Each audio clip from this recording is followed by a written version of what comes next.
నీ చివరి క్షణాలలో నీ పేరు నేను తలుస్తా. అహం స్మరామి మద్భక్తం శ్రీనివాస గోవింద శ్రీ వెంకటేశ గోవింద భక్తవ.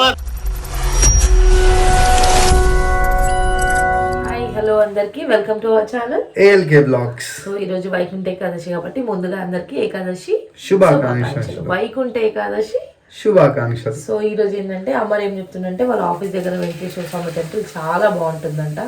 అక్కడ వైకుంఠ ద్వారం నుంచి వెంకటేశ్వర స్వామి దర్శనం అంట. ఈరోజు 7 ద్వారాలు నిర్మించి వైకుంఠ ద్వారం నుంచి వెంకటేశ్వర స్వామి దర్శనం అక్కడ జరుగుతుందంట. సో నేను అమ్మారు ఇప్పుడు అక్కడ టెంపుల్కి వెళ్తున్నాం. సో ఆ టెంపుల్ ఎట్లుంది, డెకరేషన్ ఎట్లుంది, ద్వారాలు ఎట్లున్నాయి అనేది మీకు చూపిస్తాం. సో మీరు కూడా మాతోటి ఈ వీడియో చూసి ఎంజాయ్ చేయండి. Thank you.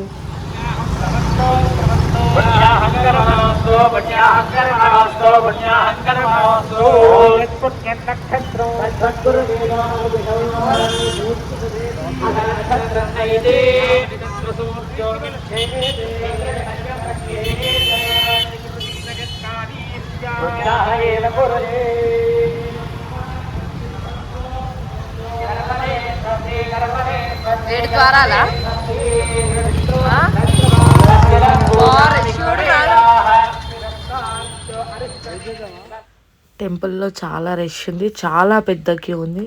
ఆల్మోస్ట్ ఒక 1 కిలోమీటర్ అంత పెద్ద క్యూ ఉంది. క్యూలో అయితే నుంచొని వెళ్ళాలా. సో నేను అమరైతే క్యూలో నుంచున్నాము. ఇప్పుడు లైన్ చూడండి ఎంత పెద్దగా ఉంది. ఇవి 7 ద్వారాల లెక్క కూడా ఇట్లా 7 ద్వారాల లెక్క లైటింగ్స్ కూడా పెట్టారు. చాలా బాగున్నాయి లైటింగ్స్ అయితే.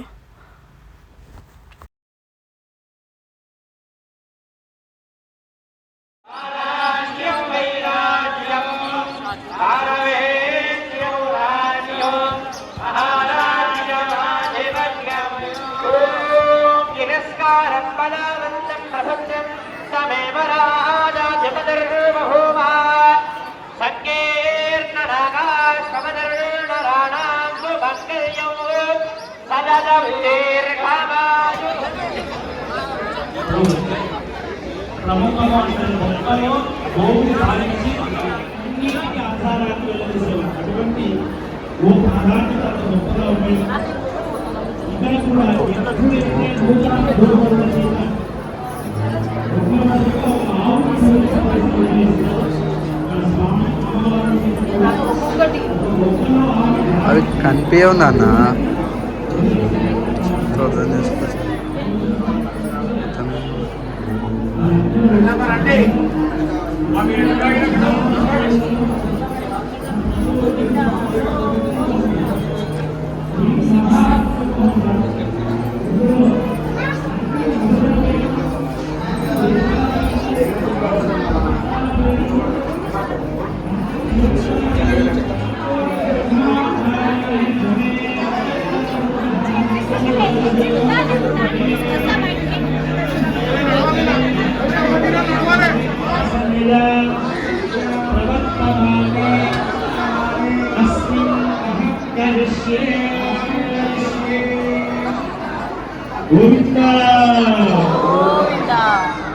అందరూ కూడా కన్యాదాన సంకల్పాన్ని మీరు అందరూ చెప్పారు.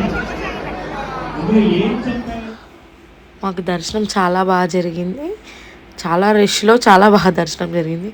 సో వెంకటేశ్వర స్వామిని డైరెక్ట్ వీడియో తీయని వెళ్ళారండి. అక్కడ మిర్రర్లో క్యాప్చర్ చేసిన ఆ వీడియో మీరు వెంకటేశ్వర స్వామిని చూసింది, అది మిర్రర్లో క్యాప్చర్ చేసిన వీడియో.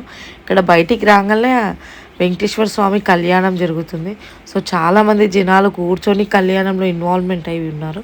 సో మేము కూడా కొద్దిసేపు నించొని అలా వీడియో తీసుకొని కళ్యాణం చూసి వచ్చాము.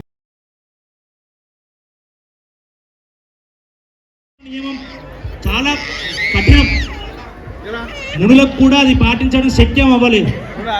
మరి ఏం చేయాలి, దీనికి పరిహారం ఏమిటి అంటే వరాహావతారం అందరికి తెలుసు కదా. వరాహావతారంలో స్వామి ఒక మాట ఇచ్చారు. ఏమని ఇచ్చారు అంటే మ్రియమానంతు అహం స్మరామి మద్భక్తం కాష్ఠపాషాణ సన్నిభం. ఇది ఆయన చేసిన ప్రమాణం, మనందరం గుర్తుపెట్టుకోవాలి. వరాహస్వామి ఏమని చెప్పారంటే, ఓ భక్తుడా, నీకు శక్తి ఉన్నన్ని రోజులు నా పేరు నువ్వు తలవు, నన్ను నువ్వు తలుచుకొని చెయ్యి ఏ పని చేసావు. నీ చివరి క్షణాలలో నీ పేరు నేను తలుస్తా. అహం స్మరామి మద్భక్తం కాష్ఠపాషాణ సన్నిభం. నువ్వు కట్టెల్లో కాలిపోతూ నీ దేహాన్ని నువ్వు మర్చిపోయిన సందర్భంలో నీ పేరుని నేను తలిచి నా సన్నిధానానికి నేనే తీసుకెళ్తాను. ఇది ఆయన చేసిన ప్రమాణం. మరి ఆయన అన్నది ఏమీ లేదు, నామం పలకాలండి. నారాయణేతి నామస్తి వాగస్తి వశవర్తిని తదాపి నరకే గోరే పరంతి చేతది. అద్భుతం అంటారు కవి. నారాయణ గోవింద అనే అద్భుతమైన నామాలు మన చేతిలో ఉన్నాయి, మనం పలకగలుగుతాం. అయినా సరే వీళ్ళు పలకలేక ఎందుకు ఇటువంటి నరకాదులు పొందుతున్నారు అని అందరూ మునులు, పెద్దలు, ఆళ్వార్లు, ఆచార్యులు బాధపడ్డారట. అందుకనే ఎప్పుడు మనం చేసే పని ప్రసాదిస్తుంది అంటే మన లోపల రజోగుణంలో గుణాలను ప్రసాదింపజేస్తుంది, శమింపజేస్తుంది. అంతటి వైభవం ఉంటుంది స్వామి పాదాలు. అందుకని ఏం చెప్పాను, కృష్ణావతారంలో వచ్చిన ఎన్నో అవతారాల్లో వచ్చాడు, చాలా కష్టపడ్డాడు భగవంతుడు.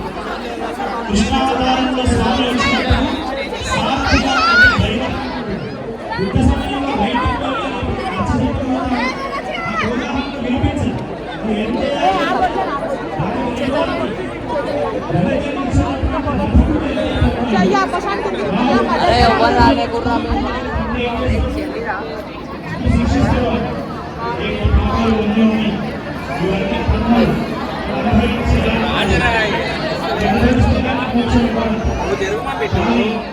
ఓం నమో వెంకటేశాయ.